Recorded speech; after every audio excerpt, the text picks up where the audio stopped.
বাজারে দেখতেছি যে আগুন, আমার যেটার দোকানে আগুন, সম্পূর্ণ মালামাল পুড়ে গেছে। আগুন আগুন আমার বড় ভাই সুদেব, ওনার দোকানেও আগুন লাগছে, পাশের দোকান।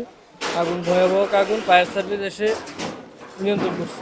মুদি দোকান তো, এখানে অনেক মালামাল ছিল, অনেক মালামাল ছিল। রাতের 2টার দিকে ধরেন ফোন গেছে, ফোনের মাধ্যমে খবর পাইয়া বাজারে আগুন লাগছে। আয়সা দেখি যে বাজারে আমার দোকানে আগুন। আয়সা এই যে ফায়ার সার্ভিসে নিভাইতেছে, দোকানে অনেক মালামাল ছিল, কিছুই পাই নাই। এই ফ্লোরমেট, টারপাল, রেক্সিন, জাল, সুতা, নেট টেট এগুলা অনুমানিক 25-30 লাখ টাকার মাল ঘুরছে। 2টা 10-এ আগুন লাগছে, 2টা 20-এ আমরা ফায়ার সার্ভিস উপস্থিত পাইছি এবং তারা পানি 2টা 12-র মধ্যে শুরু হয়ে গেছে অলরেডি। যখন আমরা এসে দেখছি আগুন জ্বলতেছে, আগুন জ্বলার কারণে মোটামুটি ফায়ার সার্ভিস যথেষ্ট পরিমাণ আমাদের ব্যবসায়িকদের আন্তরিকভাবে তারা সহযোগিতা করছে।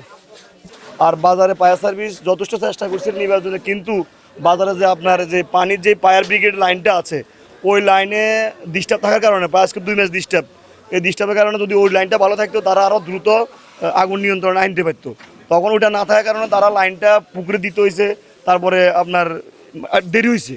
ওটা যদি ঠিক থাকতো তাহলে আরও দ্রুত মানে কাজটা করতে পারতো। আর আগুনটা যেন দক্ষিণ বাতাসে, আগুনটা যেন একদম বিভীষিকা, অন্ধকার, কিছু দেখা যাচ্ছে না।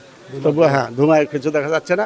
যাই হোক, খোদার ইচ্ছা, এবং সব কিছু বাকিটা সেভ করছে, এবং এই যে ফায়ার সার্ভিসের লোকজন সর্বাত্মক চেষ্টা করছে। এটা আমাদের ভোলার মতো না, বলার মতো না। আমরা রাত আনুমানিক 2টা 25 মিনিটের সময় আগুনের সংবাদটি পাই আলেকজান্ডার বাজারে সোনালী ব্যাংকের পাশে কয়েকটা দোকানে আগুন লাগছে।